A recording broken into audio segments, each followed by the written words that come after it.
Hello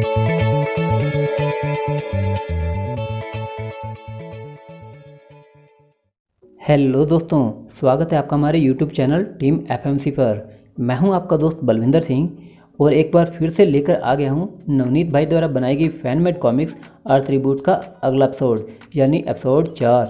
दोस्तों, यह episode आपको हफ्ते में एक बार देखने को मिल सकेगा क्योंकि इसके साथ ही मैं स्टार्ट करने जा रहा हूं टीम एफएमसी की एपोक्लिप्स सीरीज के एपिसोड भी।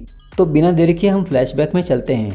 दोस्तों, अब तक हमने देखा नागमणि द्वारा बनाए गए लाइव वेपन यानी नागराज को बुलडॉग बड़ी बोली लगाकर खरीद लेता है। बुलडॉग उसे आसाम से भेड़िए की सोने की मूर्ति लाने का पहला टास्क देता है। आसाम में सुपर कमांडर ध्रुव से उसकी भिड़ंत होती है और वो उसे हराकर आगे बढ़ जाता है। आगे बाबा गोरखनाथ से उसका सामना होता है पर शीशी बाबा गोरखनाथ को नर्व डिसरप्टर गन से बेहोश कर देती है। इधर बुलडॉग को लगता है कि ध्रुव को उसके मंसूबे पता चल गए हैं, इसलिए वह पास ही लगे उसके सर्कस में आग लगवा देता है।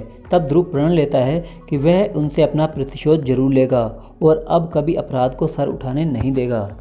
इधर भेड़िया की मूर्ति लाने से पहले भेड़िया गुफा में नागराज का सामना होता है भाटकी से, जिसे नागराज सम्मोहित कर लेता है। तब वह नागराज को उसका और भेड़िया का इतिहास बताता है और उसे उसके माता पिता के बारे में बताता है, पर नागराज उसकी बातों को गप समझ लेता है। वह भेड़िया की मूर्ति लेकर जाने ही वाला होता है कि उसका सामना शीशी से हो जाता है। वह शीशी की गर्दन धड़ से अलग कर देता है और उसे फेंक देता है, पर उसके खून की कुछ बूंदें भेड़िया की मूर्ति पर पड़ जाती हैं और मूर्ति जिंदा हो जाती है। तब उसका सामना होता है भेड़िया से, पर इधर कोई बड़े ध्यान से देख रहा था भेड़िया और नागराज की टक्कर को। इधर ध्रुव को पता लग जाता है कि बुलडॉग ने उसके सर्कस में आग लगवाई है और वह बदला लेने पहुंच जाता है बुलडॉग के अड्डे पर।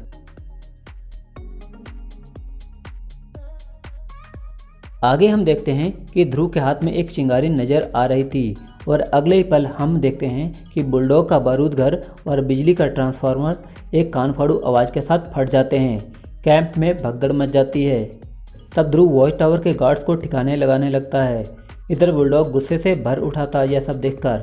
वह कहता है, उसे ढूंढो मूर्खों, कौन है वो जिसने बुलडॉग की मांद में घात लगाया है।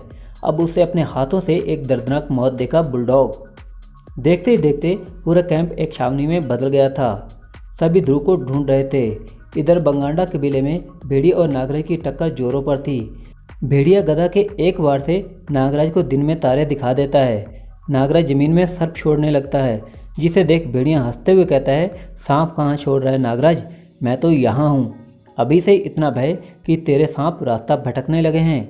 अगले ही पल भेड़िया को पता चल गया कि नागराज ने सांप कहाँ छोड़े हैं। भेड़िया जमीन में धंसता चला जाता है। तब नागराज के एक सटीक वार से भेड़िया के हाथ से उसकी गदा छूट जाती है और तब नागराज कहता है, ये गई तेरी गदा तेरे हाथ से, अब मैं तुझे कोई मौका नहीं दूंगा भेड़िया। इसी गड्ढे में तेरी कब्र बनाएगा नागराज। नागराज के एक शक्तिशाली वार से भेड़िया पूरा जमीन में धंस जाता है और नागराज के सांपों ने बाकी गड्ढा पूरा पाट कर उसे वाकई में भेड़िया की कब्र बना दिया था। नागराज निश्चिंत हो चुका था और यही उसके लिए भारी पड़ने वाला था। धरती का सीना चीरकर बाहर निकली वह पूंछ और थोड़ी देर में वह नागराज को पूरा लपेट लेती है। इससे पहले नागराज समझ पाता यह हो क्या रहा है, भेड़िया जमीन को फाड़कर गड्ढे से बाहर आ जाता है और कहता है, ये तेरी मौत है नागराज, अब मैं तुझे बताऊंगा कि कोबी अपने शत्रुओं का क्या हश्र करता है।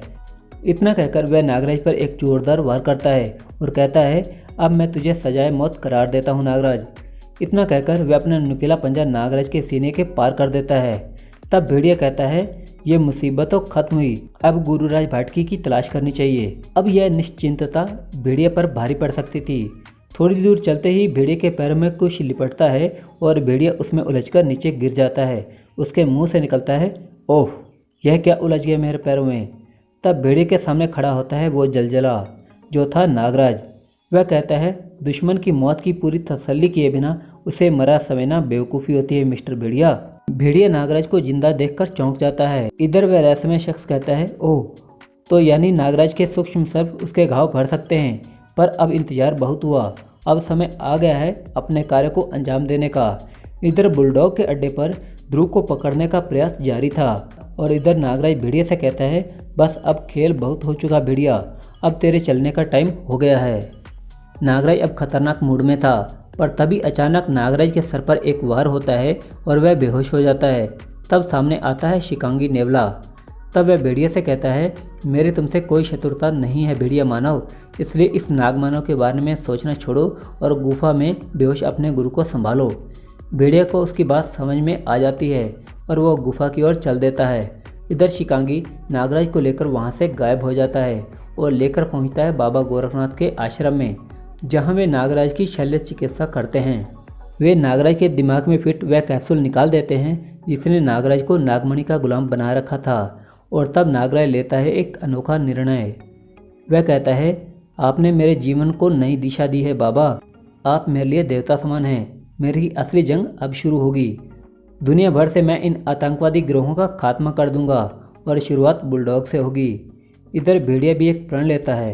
वह कहता है, गुरुराज, प्रकृति ने मुझे दूसरा जीवन दिया है, अब मैं अपना जीवन इस प्रकृति के रक्षण और इसके दुश्मनों के भक्षण में लगा दूंगा। नागराज और भेड़िया का नया सफर शुरू हो चुका था, पर ध्रुव के लिए मुसीबत बढ़ रही थी। एक सूंड ध्रुव को जकड़ लेती है और आवाज़ आती है, बहुत उछल कूद मचा चुका तो बच्चे, अब चल मेरे साथ। ध्रुव बोलने वाले हाथी को देखकर चौंक जाता है, पर यही सच था। 2 पैरों पर खड़े एक गजमानव ने ध्रुव को जकड़ रखा था। वह कहता है, गजोखा तुझे तोड़ मरोड़ कर रख देगा। तब बुलडॉग के साथ दिखाया जाता है एक सिंह मानव, जो कहता है, मैंने तुझसे कहा था बुलडॉग कि नरसिंह की आर्मी का हर एक सिपाही तूफान है, तुम्हारे मुजरिम को देखो कितनी आसानी से दबोच लिया।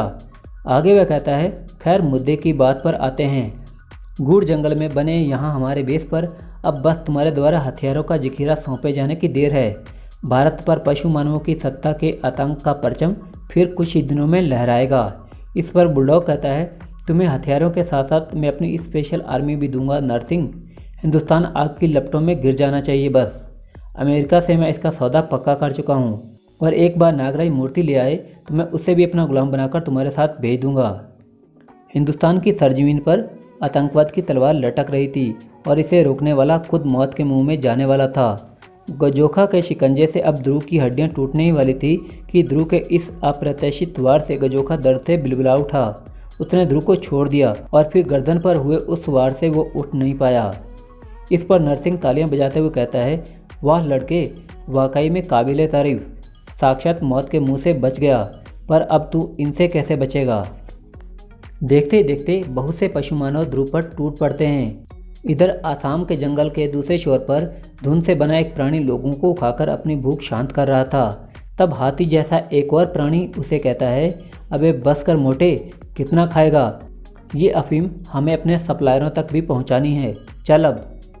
इधर ध्रुव अब भी भिड़ा हुआ था उन पशु मानवों से, परंतु दुश्मन संख्या में बहुत ज़्यादा और अमानवीय ताकत के धारक थे। ध्रुव का शरीर थक रहा था और उसके घावों की संख्या बढ़ती जा रही थी। वो ये बाजी हारने की कगार पर था, पर जाको रखे साइयाँ मार सके ना कोई वाली कहावत सच साबित हो गई थी। बहुत से सांपों ने आकर जकड़ लिया था उन पशु मानवों को, जिसका एक ही मतलब था कि बुलडॉग के अड्डे पर पहुंच चुका था नागराज। क्या नागराज और ध्रुव मिलकर उखाड़ फेंकेंगे बुलडॉग का साम्राज्य? इस अल्टरनेटिव टाइमलाइन में अभी कौन कौन से सुरमा आने बाकी हैं, यह हम जानेंगे इस सीरीज के 5वें एपिसोड में। तब तक विदा लेता हूँ, मिलते हैं अगले वीडियो में। 1 मिनट, यदि आपने पूरी वीडियो देख ही ली है तो हमारी वीडियो को लाइक और शेयर करें अपनी टाइमलाइन पर। यदि चैनल पर नए हैं तो लाल रंग के सब्सक्राइब बटन से कुश्ती लड़ते हुए उसे दबाकर काला कर दें। मिलते हैं जल्द ही अगली वीडियो में। और हाँ, आप हमें हमारे सोशल मीडिया प्लेटफॉर्म जैसे Facebook, Instagram, Twitter, daily motion, WhatsApp, Telegram और अब इन बुक पर फॉलो करना ना भूलें। लिंक आपको डिस्क्रिप्शन में मिल जाएगा।